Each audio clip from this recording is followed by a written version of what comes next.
ഇന്നത്തെ വീഡിയോ എനിക്ക് വളരെ സ്പെഷ്യലായിട്ടുള്ളൊരു വീഡിയോ ആണ്. ഞാൻ അങ്ങനെ ലോങ് വീഡിയോസ് ഒന്നും ഇടാറില്ല. ഷോർട്സ് ആണ് ഞാൻ കൂടുതൽ ഇടുന്നത്. അതും ഡാൻസും പാട്ടും പിന്നെ ഇടയ്ക്ക് നമ്മൾ ഡ്രസ്സ് സെയിൽ ചെയ്യുന്നുണ്ട്. അപ്പോൾ അതൊക്കെയാണ് ഞാൻ ഷോർട്സിൽ കൂടുതലും ഇടുന്നത്. പക്ഷേ ഇനി തൊട്ട് നമ്മുടെ ചാനലിൽ ലോങ് വീഡിയോസും വരുന്നതാണ്. അപ്പോൾ എന്താണെന്ന് വെച്ച് കഴിഞ്ഞാൽ നമ്മൾ ചെയ്യാൻ ഉദ്ദേശിക്കുന്നത് നമ്മൾ ഡ്രസ്സ് സെയിൽ ചെയ്യുന്നതും സ്റ്റിച്ച് ചെയ്യുന്നതും പിന്നെ അരി വർക്കിൻ്റെയാണ്. പിന്നെ ഇടയ്ക്കൊക്കെ ചിലപ്പോൾ ഓരോ ട്രാവൽ വീഡിയോസൊക്കെ വരും. അപ്പോൾ ഇതാണ് എൻ്റെ അമ്മയും ഞാനും കൂടിയാണ് ചെറിയ ബിസിനസ് എന്നുള്ള രീതിക്ക് തുടങ്ങിയേക്കുന്നത്. അപ്പോൾ അമ്മ വെട്ടിത്തരും, ഞാൻ തയ്ക്കും. അല്ലാതെ അമ്മ തയ്ക്കും. അമ്മ വർഷങ്ങളായിട്ട് 10-20 വർഷമായിട്ട് സ്റ്റിച്ച് ചെയ്ത് നമ്മുടെ പള്ളുരുത്തിയിൽ അറിയപ്പെടുന്ന ഒരു തയ്യൽക്കാരിയാണ്. വലുതായിട്ടല്ലെങ്കിലും ചെറുതായിട്ടെങ്കിലും. അപ്പോൾ എനിക്ക് ഇൻഫോ പാർക്കിലായിരുന്നു ജോലി. ഒരു 5 ഇയേഴ്സ് ഞാനവിടെ വർക്ക് ചെയ്തു. അപ്പോൾ നമ്മുടെ കഥ തുടങ്ങുന്നത് എവിടെ എന്ന് വെച്ച് കഴിഞ്ഞാൽ ഇൻഫോ പാർക്കിൽ ജോലിയായി ഞാനെങ്ങനെ ഈ പ്രൊഫഷനിലെത്തി എന്നുള്ളതാണ്. അതിനുവേണ്ടി നമ്മൾ ആദ്യം കല്യാണം കഴിക്കണം ഗൈസ്. കല്യാണം കഴിച്ച് കഴിഞ്ഞിട്ട് ഒരു കുട്ടിയായി കഴിയുമ്പോഴാണ് കുറേയൊക്കെ നമ്മൾ റിയലൈസ് ചെയ്യുന്നത് ഇതൊന്നും ആയിരുന്നില്ല ജീവിതം എന്നുള്ളത്. അപ്പോൾ ഒരുപാട് സ്ട്രഗിൾ ചെയ്താണ് ഞാനിപ്പോൾ എനിക്കൊരു നിവൃത്തിയില്ലാതെ സ്റ്റിച്ചിങ് പഠിച്ചെടുത്തത്. ഒരു +2 കഴിഞ്ഞപ്പോൾ തൊട്ട് എൻ്റെ അമ്മ എൻ്റെ അടുത്ത് പറയായിരുന്നു, അമ്മു നീ വെറുതെ ഇരിക്കണ്ട, നീ ഇടയ്ക്കൊക്കെ ഇതൊക്കെ തയ്ച്ച് പഠിക്ക്, ഞാൻ പറഞ്ഞുതരാം. പക്ഷെ ഞാനും അമ്മയും കൂടെ ഒരു നിവൃത്തിക്കും ഞങ്ങൾ തമ്മിൽ ചേരാറില്ല. അങ്ങനെയാണ് ഞാൻ ഇൻഫോ പാർക്കിൽ ജോലിക്ക് പോകുന്നത്. അങ്ങനെ ഞാൻ 5 വർഷം നല്ല രീതിക്ക് തന്നെ വർക്കൊക്കെ ചെയ്തു. അപ്പോൾ അതിനുശേഷമായിരുന്നു കല്യാണമൊക്കെ. കല്യാണം കഴിഞ്ഞു ഞാനൊരു 2 വർഷം വർക്ക് ചെയ്തു കേട്ടോ. കുട്ടിക്ക് 1.5 വയസ്സാവണ വരെ വർക്ക് ചെയ്തു. കുട്ടി നടക്കാനും ഓടാനൊക്കെ തുടങ്ങിയപ്പോഴാണ് എല്ലാം കൂടി നമ്മളെ കൊണ്ട് മാനേജ് ചെയ്യാൻ പറ്റില്ല എന്നുള്ളൊരു റിയലൈസേഷനിൽ ഞാൻ എത്തിയത്. അപ്പോൾ ഞാൻ നോട്ടീസ് പീരീഡ് പോലും നിൽക്കാണ്ട് അവർക്ക് ക്വിറ്റ് ചെയ്യായിരുന്നു ചെയ്തത്.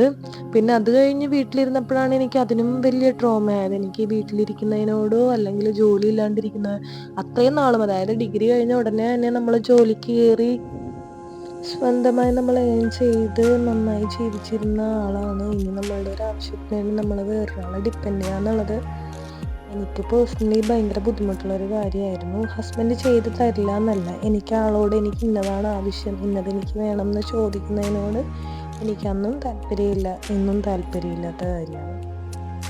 അപ്പോൾ ഈ വീഡിയോയിൽ ഇപ്പം മൂപ്പരെന്നെ ഉപദേശിക്കുന്നതാണ് കാണുന്നത്.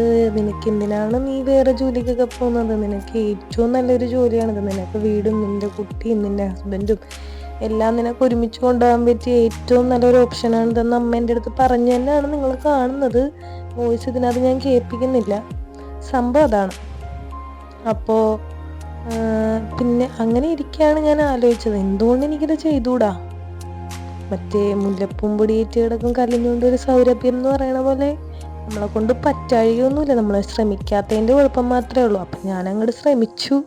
അങ്ങനെ ഞാനിപ്പോൾ ഭയങ്കര വലുതായിട്ടൊന്നുമല്ല, ചെറിയ രീതിക്കൊക്കെ ഞാനിപ്പോൾ തയ്ച്ചു തുടങ്ങിയിട്ടുണ്ട്. പിന്നെ ഇനി നിങ്ങളുടെ സപ്പോർട്ടും ആ ഒരു എൻകറേജും കൊണ്ട് മാത്രമേ എനിക്കിനി അടുത്തടുത്ത വീഡിയോസ് ചെയ്യാനും അതിൻ്റെ ഒപ്പം തന്നെ ഇത് ഇമ്പ്രൂവ് ചെയ്യാനായിട്ടുള്ളൊരു. അപ്പോൾ ഇത് ഞാനിപ്പോൾ വീഡിയോ വലിച്ചു നീട്ടുന്നില്ല, തയ്ക്കാൻ വേണ്ടി ഞാൻ ഇരുന്നതാണ്. അപ്പോൾ തയ്ക്കുന്ന വീഡിയോ മൊത്തം, അതായത് എങ്ങനെയാണ് ചെയ്യുന്നത് എന്താ ചെയ്യുന്നതെന്നൊന്നും ഡീറ്റെയിൽ ആയിട്ടൊന്നും പറഞ്ഞ് നിങ്ങളെ ഉറപ്പിക്കുന്നില്ല. വീഡിയോയുടെ എൻഡ് വരെ കാണുക. അതിനകത്ത് ഞാൻ തയ്ച്ച ഡ്രസ്സിൻ്റെ വീഡിയോ ആഡ് ചെയ്തിട്ടുണ്ട്. ഓക്കെ, അപ്പോൾ അത് കണ്ടിട്ട് ഇഷ്ടപ്പെടുകയാണെന്നുണ്ടെങ്കിൽ അറിയിക്കണേ. അപ്പോൾ നിങ്ങൾ വീഡിയോ കണ്ടിട്ട് ഓക്കെ.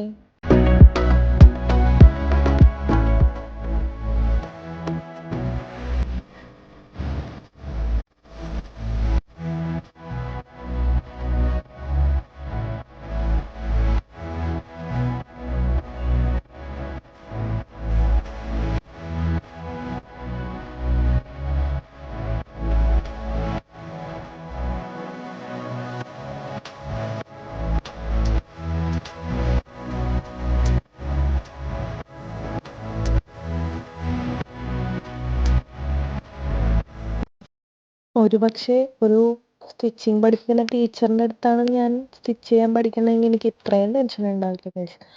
അമ്മയാണെന്ന് പറഞ്ഞിട്ട് കാര്യമില്ല, എനിക്ക് നല്ല പേടിയാണ്. അമ്മ എന്നെ തോണ്ടി എറിയും.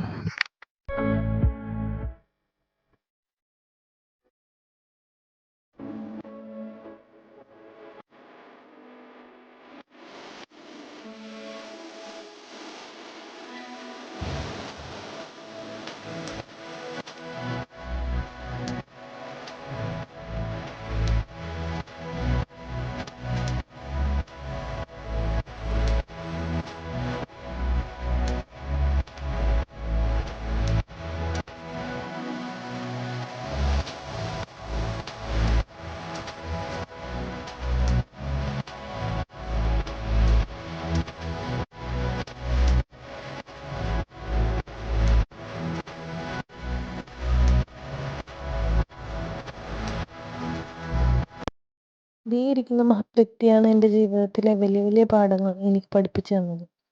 പുള്ളി വന്നു കഴിഞ്ഞാൽ പിന്നെ എനിക്ക് പാഠങ്ങളോട് പാഠങ്ങളായിരിക്കും. എന്തെങ്കിലും ചെയ്യണമെങ്കിലും പുള്ളിയുടെ പെർമിഷൻ ഇല്ലാതെ നമുക്കൊന്നും ചെയ്യാൻ പറ്റില്ല ഗൈസ്. അപ്പോൾ പുള്ളിനെ ഒന്ന് അടക്കിയിരുത്തുക എന്നുള്ളതാണ് എൻ്റെ ഫസ്റ്റ് പ്രയോറിറ്റി. എന്നാലേ ഞാൻ ചെയ്യുന്ന എന്തെങ്കിലും ഒരു കാര്യം എനിക്ക് ഫിനിഷ് ചെയ്യാൻ പറ്റുള്ളൂ. അപ്പോൾ നൈസായിട്ട് വന്ന് ഇനിയും പോയിട്ടുണ്ട്, ഇനിയും വരാൻ ചാൻസ് ഉണ്ട്. അപ്പം ഞാൻ വീണ്ടും പണി തുടങ്ങുകയാണ്. ബുക്കും പേനായിട്ട് വന്നു. അത് കിട്ടില്ല എന്ന് കണ്ടപ്പോൾ കുറച്ച് സ്നേഹവുമായിട്ട് വന്നേക്കാണ് ഗൈസ്. ഇനിയിപ്പോൾ അടുത്ത ആഗ്രഹം അവന് സ്റ്റിച്ച് ചെയ്യണമെന്നുള്ളതാണ്. ഞാനിങ്ങനെ മിഷ്യത്തിലിരിക്കുന്നത് മൂപ്പർക്ക് തീരെ അങ്ങോട്ട് പിടിക്കുന്നില്ല.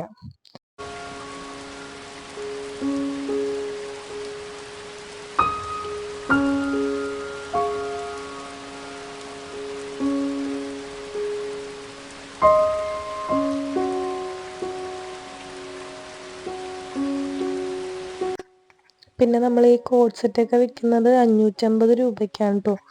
വിൽക്കുന്ന കോഡ് സെറ്റെല്ലാം സ്റ്റിച്ച് ചെയ്യുന്നത് അമ്മയാണ്. ഞാനിപ്പോൾ ഇട്ടേക്കുന്ന വീഡിയോ എന്ന് പറയുന്നത് ഞാൻ പഠിക്കാൻ വേണ്ടിയിട്ട് ഇട്ടത്, എൻ്റെ ഒരു അച്ചീവ്മെൻ്റ് ആയിട്ട് ഞാൻ കണ്ട കാര്യമാണ് ഇത്. അപ്പോൾ അതുകൊണ്ടാണ് ഞാനിത് വീഡിയോ ആക്കി ഇട്ടത്. നമ്മൾ സെയിൽ ചെയ്യുന്ന ഡ്രസ്സെല്ലാം സ്റ്റിച്ച് ചെയ്യുന്നത് അമ്മയാണ്. അപ്പോൾ നിങ്ങൾക്ക് വേണമെന്നുണ്ടെങ്കിൽ നമ്മളെ കോൺടാക്റ്റ് ചെയ്യാം. കോൺടാക്ട് നമ്പറും കാര്യങ്ങളും ഞാൻ വീഡിയോയിൽ കൊടുത്തേക്കാം. ഓക്കെ, അപ്പോൾ ഡ്രസ്സ് ഇഷ്ടപ്പെട്ടെന്നുണ്ടെങ്കിൽ കമൻറ്റ് ചെയ്യണേ.